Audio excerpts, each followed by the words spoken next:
आप सभी को मेरा नमस्कार।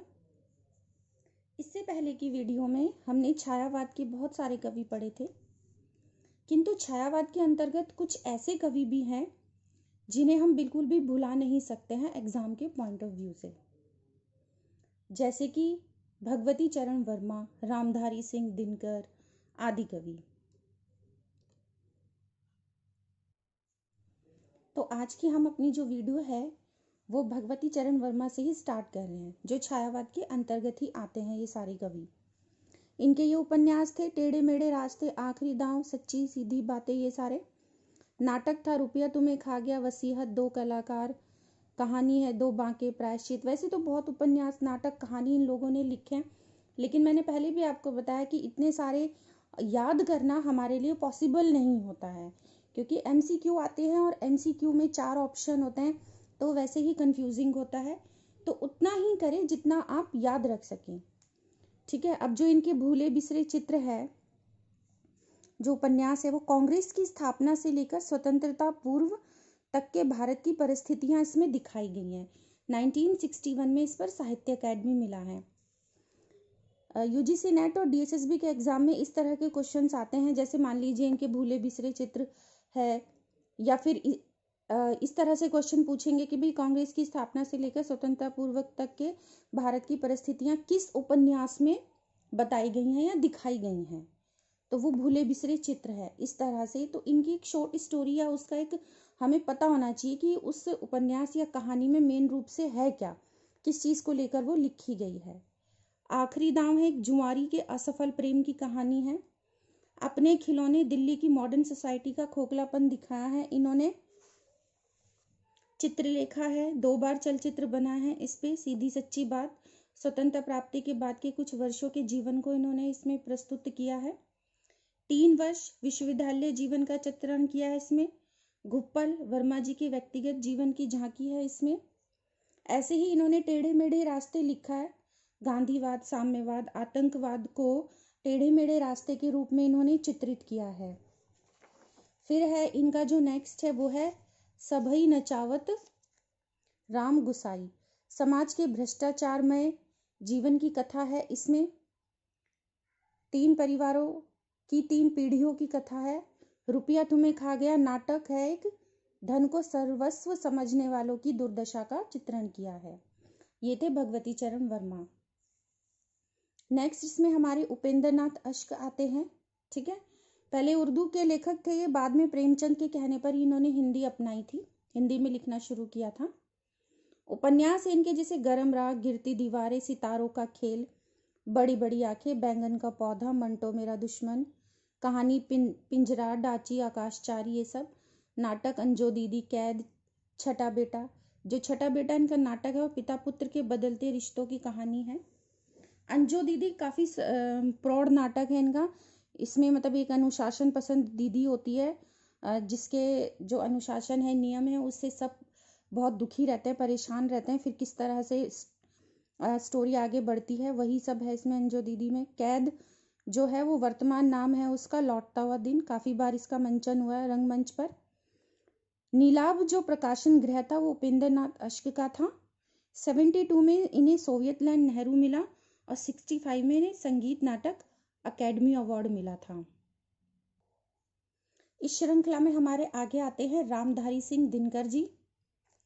मोस्ट इम्पॉर्टेंट कवि हैं ये। आग का, हुंकार का, इन सब के कवि इनको कहा जाता है। 52 में दिनकर, महादेवी, गुप्त, ये सारे एक साथ राज्यसभा के सदस्य बने थे। और जो हमारे मैथिली शरण गुप्त थे, राष्ट्रकवि थे वो, तो उनके बाद जो राष्ट्रकवि की उपाधि थी वो इनको ही मिली थी, दिनकर जी को। ये सारे इनके उपन्यास हैं। रेणुका, हुंकार, रशीमर्थी, उर्वशी, कुरुक्षेत्र, परशुराम की प्रतीक्षा, हारे को हरिनाम, काफ़ी सारे लिखे हैं इन्होंने। संस्कृति के 4 अध्याय पर इन्हें साहित्य अकादमी मिला। रेणुका और हुंकार इनकी पराधीन काल की रचनाएं थी, जब ये जेल में थे। जनतंत्र का जन, इन्होंने इसी कविता में ये वो कविता लिखी थी, मतलब लाइन थी उसमें कि सिंहासन खाली करो कि जनता आती है। वीरबाला रामनरेश त्रिपाठी के पथिक के अनुकरण पर लिखी है इन्होंने। और जो मेघनाथ वध है वो गुप्त के जयद्रथ वध उसके अनुकरण पर लिखी। गुप्त यानी मैथिली शरण गुप्त जी का जो जयद्रथ वध है उसके अनुकरण पर इन्होंने लिखी है। इसके बाद कुरुक्षेत्र है, युद्ध की समस्या पर विचार किया है। ऋषिमर्थी कर्ण का चित्र है, चरित्र चित्रण है। उर्वशी पुरूरवा और उर्वशी के प्रेम का चित्रण है 1968 पर, इस पर इनको ज्ञानपीठ मिला था। परशुराम की प्रतीक्षा भारत और चीन के युद्ध को आधार बनाकर इन्होंने लिखी है। इसमें नेक्स्ट आता है, इनके काफी सारे निबंध भी हैं जो इन्होंने लिखे थे दिनकर जी ने, जैसे कि मिट्टी की ओर, अर्धनारीश्वर, रेती के फूल, उजली आग, वेणुवन, साहित्यमुखी, ये संस्कृति के 4 अध्याय, हिम्मत और जिंदगी, ये सारे इनके निबंध हैं। इसी में हमारे नेक्स्ट आएंगे हम जिन्हें पढ़ेंगे, चतुरसेन शास्त्री। उपन्यास है इनके हृदय की परख, बहते आंसू, वय रक्षाम, वैशाली की नगरवधु, सोमनाथ, ये सारी लिखी हैं उन्होंने काफी। कहानी है रजकण, अम्बपालिका, भिक्षुराज, हल्दी घाटी में बाणवधु, और नाटक है अमर राठौर और उत्सर्ग। अब जो सोना और खून इन्होंने लिखा है वो सिपाही विद्रोह पर है। सोमनाथ मंदिर को गजनवी द्वारा तोड़ने और लूटने की कथा है इसमें। पत्थर युग के 2 बुत, मुंबई के नानावटी कांड पर लिखा था इन्होंने। दुखुआ मैं कासो कहूँ, ये हरि साधन मुखोपाध्याय की कहानी है बांग्ला में, उसका इन्होंने हिंदी रूपांतर किया था सलीमा बेगम के नाम से।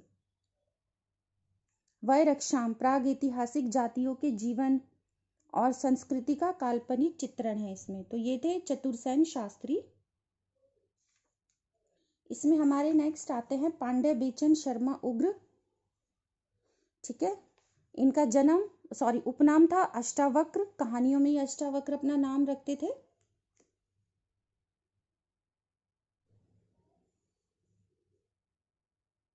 उपन्यास है इनके दिल्ली का दलाल, बुद्धू की बेटी, मनुष्यानंद, ये सारे, और कहानी है चिंगारियां, बलात्कार, दो जग की आंख, उसकी माँ, पत्रिका भूत जो कि हास्य व्यंग्य एक पत्र था वो था। फिर इनका है चंद हसीनों के खतूत, हिंदी में पहला पत्रात्मक उपन्यास था ये। हिंदी युवक और मुस्लिम युवती की प्रेम कहानी है इसमें। बुद्धू की बेटी अछूत समस्या के आर्थिक सामाजिक पहलुओं पर रचा है इन्होंने ये। चिंगारियां कहानी संग्रह है जिसमें 12 कहानियां हैं। इन कहानियों में व्यक्त क्रांतिकारी विचारों के कारण अंग्रेजी सरकार ने 1928 में इसे जब्त कर लिया था। उग्र जी की ये कहानी संग्रह था। इसमें हमारे नेक्स्ट आते हैं रांगई राघव। इनके उपन्यास है ये काफी सारे, अजय खंडर, पिघलते पत्थर, कब तक पुकारूं, बंगाल का अकाल, कब तक पुकारूं पर तो नाटक भी बना है, एक सीरियल भी, सीधा साधा रास्ता, मुर्दों का टीला, अंधेरे के जगनू, ये सारे। रिपोर्टाज था तूफानों के बीच। और भगवती चरण वर्मा के टेढ़े मेढ़े रास्ते के प्रत्युत्तर में इन्होंने सीधा साधा रास्ता लिखा था, और उनका आनंद मठ के प्रत्युत्तर में इन्होंने विषाद मठ लिखा था। मुर्दों का टीला जो कि मोहनजोदड़ो की भूमि पर आर्य आक्रमण को लेकर लिखा इन्होंने। विषाद मठ अकाल से त्रस्त लोगों की करुण कथा है। चीवर जो इन्होंने लिखा वो हर्षवर्धन और राज्यश्री के जीवन काल का चित्रण है। गदल राजस्थानी परिवेश में प्रेम की निगूढ़ अभिव्यक्ति है। शिवदान सिंह चौहान ने गदल को उसने कहा था के बाद के स्तर की कहानी माना है। तूफानों के बीच बंगाल के अकाल पर लिखा है इन्होंने, जिसे कि इन्होंने स्वयं अपनी आंखों से देखा था।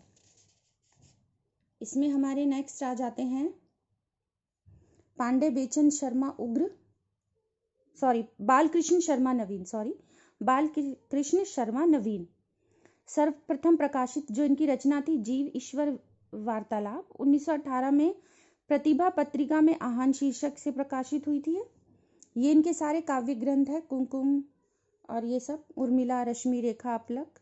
पत्र थे इनके प्रभा, प्रताप पत्र। प्राणार्पण जो इन्होंने लिखा था वो गणेश शंकर विद्यार्थी के शहीद होने की घटना है।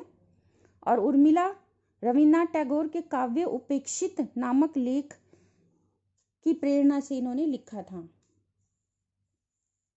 फिर इसमें हमारे नेक्स्ट आती हैं जो वो हैं सुभद्रा कुमारी चौहान। ठीक है, 76 में एक 25 पैसे का डाक टिकट इनके नाम पर जारी हुआ था। काव्य संग्रह इनके 3 हैं। बिखरे मोती में 14 छोटी छोटी कहानियां हैं। उन्मादिनी में 9 है, सीधे साधे चित्र में 14 कहानियां हैं। तीनों इनके काव्य संग्रह हैं। ठीक है। कविता थी इनकी झांसी की रानी, सभी जानते हैं, बहुत फेमस है। और कविता संग्रह है इनके मुकुल, त्रिधारा, ऋतंभरा, वीरों का कैसा हो वसंत। ये सारे इनके कविता संग्रह हैं। मुकुल, बिखरे मोती पर इन्हें सैक्सरिया मिला है। ठीक है। त्रिधारा जो है लिखा इन्होंने, वो सुभद्रा और माखनलाल चतुर्वेदी और केशव प्रसाद पाठक की रचनाएं हैं। उसमें तीनों की रचनाएं हैं इसके अंतर्गत। फिर 2006 में भारतीय तट रक्षक सेना के एक जहाज का नाम भी सुभद्रा कुमारी चौहान के नाम पर लिखा गया था। तो ये थे हमारे छायावाद के मोस्ट इम्पॉर्टेंट कवि, जो 3 वीडियोस में मैंने आपको कवर करके दिखाए हैं। इनका साहित्य बहुत इम्पॉर्टेंट है, जो अक्सर एग्ज़ाम में पूछा जाता है। तो आप इनके नोट्स बनाइए, पढ़िए, अपने एग्ज़ाम की तैयारी कीजिए और मेरे चैनल को लाइक और सब्सक्राइब करते रहिए। ये मोस्ट इम्पॉर्टेंट थिंग है। तो मिलते हैं नई वीडियो में किसी नए टॉपिक के साथ। तब तक आप अपना ध्यान रखिए। बाय।